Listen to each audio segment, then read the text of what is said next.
Mehul Patel ji Rajkot association તરફથી સ્વયંભૂ બંધનું Rajkot banquet hall, restaurant, cafe plus અન્ય હોસ્પિટાલિટીને લગતા ટોટલ બિઝનેસ બંધ રાખવામાં આવેલ છે. છેલ્લા 1.5 મહિનાથી આ રાજકોટ અગ્નિકાંડ બનેલ એ પછી જે વિવાદપસ્ત આપણે જે રેસ્ટોરન્ટને સીલ મારી દીધા છે, જે લીગલ નોટિસ પણ નથી આપી, 3 નોટિસ જે કાયદેસર આપવી પડે એ પણ નથી આપી અને ડાયરેક્ટ સીલ મારી દીધા છે. એના થકી ઘણી હેરાનગતિ છે અને ઘણા યુનિટ અત્યારે બંધ છે. ફાયર એનઓસીમાં એવું છે કે આજે રાજકોટના તમામ રેસ્ટોરન્ટ, આજે ઘટના બની ત્યારે બધાની આંખ ખુલી જ ગઈ છે. તમામ રેસ્ટોરન્ટ, બેન્ક્વેટ હોલ તરફથી બધા લોકોએ આટલો ખર્ચો કરેલ છે કે તો એના થકી ફાયર એનઓસી માટે ફાયરના સાધનો કેમ નહીં, તો ફાયરના સાધનો પણ લગાવેલ છે. ટોટલ વેપારી એસોસિએશન જાગૃત છે. ટોટલ એ વેપારીએ આપણે બધા જ રેસ્ટોરન્ટની અંદર જોઈ શકીએ કે ટોટલ ફાયર સેફ્ટી માટેના જે નાના યુનિટ છે તો બોટલ છે અને મોટા યુનિટ છે તો ત્યાં પાઇપલાઇન નાખેલ છે. તો બધા વેપારી સપોર્ટ કરવા રેડી છે. પણ અત્યારે તત્કાલ જે સીલ મારવાની પ્રક્રિયા છે એ સરકારને વિનંતી કરું છું કે તત્કાલ સીલ મારવાની પ્રક્રિયાને અટકાયત કરવી જ પડશે કોઈ પણ સંજોગે. કારણ કે ફાયર એનઓસી માટે અત્યારે ધક્કા ખાય છે આરએમસીમાં. આરએમસી પાસે પ્રોપર ગાઈડલાઇન નથી. આરએમસીના જે અધિકારીઓ છે એ પણ પૂરતા છે નહીં અત્યારે. હવે આરએમસી તરફથી જ્યાં સુધી ગાઈડલાઇન નહીં મળે, જ્યાં સુધી એના ઇક્વિપમેન્ટમાં જે ફેરફાર નહીં થાય, જ્યાં સુધી નિયમમાં ફેરફાર નહીં થાય, ત્યાં સુધી ફાયર એનઓસી મળશે નહીં. હવે ફાયરના સાધનો લાગી ગયા છે, ફાયરને જે આગ લાગે છે એ આગ લાગવાથી મતલબ છે, તો આગ લાગે ત્યારે તો આપણી પાસે સાધનો છે ત્યારે તો એ આપણે બુજાવી શકીએ. પણ હવે ફાયર એનઓસીની વાત છે, ત્યાં સુધી યુનિટ બંધ રાખવાનો. તો એના માટે હું રિક્વેસ્ટ કરું છું કે ફાયર એનઓસી ના મળે ત્યાં સુધી તત્કાલ ધોરણે અત્યારે બિઝનેસ ચાલુ કરવાની પરમિશન આપે. અનેક વખત રજૂઆત, આજે આરએમસીમાં 5 થી 6 વાર રજૂઆત કરી, કેટલા એસોસિએશન ભેગા મળીને રજૂઆત કરી, પણ આરએમસી અત્યારે હાથ ઊંચા કરે છે. આરએમસી અધિકારી પાસે કોઈ અધિકાર છે નહીં. આરએમસી અધિકારી એવું કહે છે, ખુદ કમિશનર સાહેબે રજૂઆત કરી, કમિશનર સાહેબને અમે જાણકારી આપી કે ભાઈ સાહેબ અત્યારે જે કંઈ પ્રોબ્લેમ છે એ પ્રોબ્લેમનું સોલ્યુશન તત્કાલ નહીં આવે, પણ તમે જે અત્યારે ઉપર રજૂઆત કરીને કોઈ પણ છૂટછાટ આપો અમને. પણ આરએમસી અધિકારી ખુદ એમ કહે છે કે અમારી પાસે કોઈ ગાઈડલાઇન્સ નથી, અત્યારે અમે કાંઈ કરી નહીં શકીએ, અત્યારે જે કાંઈ કાયદેસર થાય કાયદેસર વિધિથી કરશું અમે. જી સાહેબ, અત્યાર સુધીમાં જેટલા રેસ્ટોરન્ટ અત્યારે બંધ થયા છે, અમુક લોકોના એવા મુદ્દા ધ્યાનમાં આવ્યા છે કે માલિક સવારમાં પોતે જાય અથવા તો કોઈ સિક્યુરિટી ગાર્ડ પોતે યુનિટ ખોલે ત્યારે ખબર પડે છે કે નોટિસ મારી છે.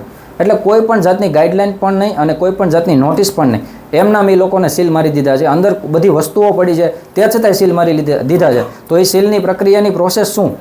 આજે જાણકારી તો તમારે દેવી જોઈએ ને. જે વસ્તુ યુનિટમાં આગ લાગવાની જ નથી, સંભાવના જ નથી, તો ત્યાં તમે શું કામ સીલ મારી દીધા છે? ગુજરાતની અંદર, આપણે રાજકોટની અંદર ઘણા રાજ્યોમાંથી લોકો અત્યારે રોજીરોટી મેળવવા આવેલ છે. તો એ લોકોનું નુકસાન બહુ મોટું છે. બીજા નંબરમાં આ રેસ્ટોરન્ટનું સેટઅપ એવું છે કે જે ટેસ્ટ મળેલો હોય લોકોને, તો એ ટેસ્ટ રેગ્યુલર રાખવા માટે સેફની જરૂર હોય છે. અત્યારે જે રેસ્ટોરન્ટ બંધ થયા છે તો એ તો આપણા ઉપર નભે છે, તો એ બધા નીકળી જવાના છે. તો હવે કેટલાક દિવસ એ લોકો પણ રાહ જોવે. હવે એને રોજગારી મળતી નથી, પ્લસ નુકસાન બહુ મોટું છે. રેન્ટનું નુકસાન હોય, કારીગરોનો જે પગાર હોય એનું નુકસાન હોય, પ્લસ બીજી એક્સ્ટ્રા બિલ, ગેસ બિલ, એ બધાનું નુકસાન હોય. એટલે નુકસાની બહુ મોટી છે આમાં.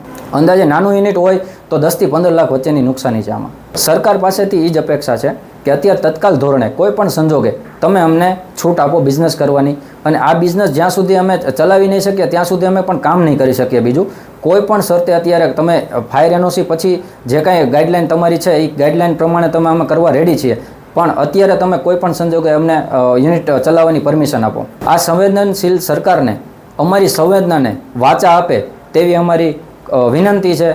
અને આ સંવેદનશીલ સરકાર ઉપરથી ઓર્ડર કરે કે ભાઈ રાબેતા મુજબ જે છે ચાલુ કરો, અને જે કાંઈ પ્રશ્ન છે એ પ્રશ્ન તમે ફાયર એનઓસીના છે કે બીયુ પરમિશનના છે એ તત્કાલ ધોરણે તો તમારાથી નહીં સોલ્વ નથી થવાના અને અમારાથી નહીં સોલ્વ નથી થવાના. રિકન્સ્ટ્રક્શન પ્રોબ્લેમ સોલ્વ થઈ શકે તેવી પોઝિશન નથી. એટલે તમે આમાં ત્રીજો રસ્તો કાઢીને અમને છૂટ આપો તેવી વિનંતી. જી, અમે તો અત્યારે સપોર્ટ, સરકાર કદાચ અમને માહિતી આપે કે ન આપે, અત્યારે ટોટલ ઇક્વિપમેન્ટ, ટોટલ રેસ્ટોરન્ટની અંદર, નાના યુનિટની અંદર ટોટલ ફાયરના જે સેફ્ટીના સાધનો છે તે અવેલેબલ છે. એનો મતલબ એમ છે કે રાજકોટ એસોસિએશન અથવા રાજકોટના વેપારીઓ સરકારને ખુદ આગળ આવીને મદદ કરે છે. તો સરકાર કેમ આમાં ઢીલી નીતિ રાખે છે? સરકારને પણ આમાં વિચારવું જોઈએ કે ભાઈ આ વસ્તુ જે રાજકોટના વેપારીઓ આપણને કે ગુજરાતના ટોટલ વેપારીઓ આપણને સપોર્ટ કરે છે, તો એને ગાઈડલાઇન્સ એક આપીને અથવા એને સપોર્ટ કરીને અધિકારીઓને પણ સપોર્ટ કરવો જોઈએ. અને એ સપોર્ટ કરીને આગળ તમારે વધવું જોઈએ અને અત્યારે સીલ મારવાની પ્રોસેસ અટકાવવી જોઈએ. જી, અમુક વસ્તુ બીયુ પરમિશનમાં ઇમ્પેક્ટ ફીમાં આવે છે. તો ઇમ્પેક્ટ ફીના મુદ્દા ઘણા અમારા ધ્યાનમાં એવા પણ આવેલા છે કે આગલા વર્ષે, અત્યારે તો ત્યારે કંઈ થયું નહોતું, આગલા વર્ષે પણ ઇમ્પેક્ટ ફી ભરેલી હતી, એ પણ જમા નથી થઈ. તો એનું જ્યાં સુધી પરમિશનનું, જ્યાં સુધી ઇમ્પેક્ટ ફીનું જે કાગળ નહીં આવે, ઘણા ટાઈમથી 2 વર્ષથી ફાયર એનઓસીના રિન્યુ કાગળિયા પણ અટકેલા છે, બીયુ પરમિશનમાં ઇમ્પેક્ટ ફી પણ અટકેલી છે. એનઓસીનું જે વિદેશમાં જે પણ કાર્ડ પ્રક્રિયા છે, એ કાર્ડ પ્રક્રિયાનું અહીં રજૂઆત કરું છું. તમને વિનંતી કરું છું કે શોર્ટ ટર્મની અંદર તમે એવા કાર્ડ એક રજૂ કરો કે એ કાર્ડ પ્રોપર્ટીને લગતા હોવા જોઈએ અને એ તત્કાલ ધોરણે એનું સોલ્યુશન થઈ શકે. જી, આગામી રણનીતિ આટલું. અમે 10 તારીખે અમને જો રિઝલ્ટ નહીં મળે, બંધ કરવાના એલાનથી બીજા દિવસે અમને રિઝલ્ટ નહીં મળે, તો આગામી રણનીતિ બહુ મોટી છે અને આ આગામી રણનીતિ છેક ગાંધીનગરની ગાદી સુધીની છે.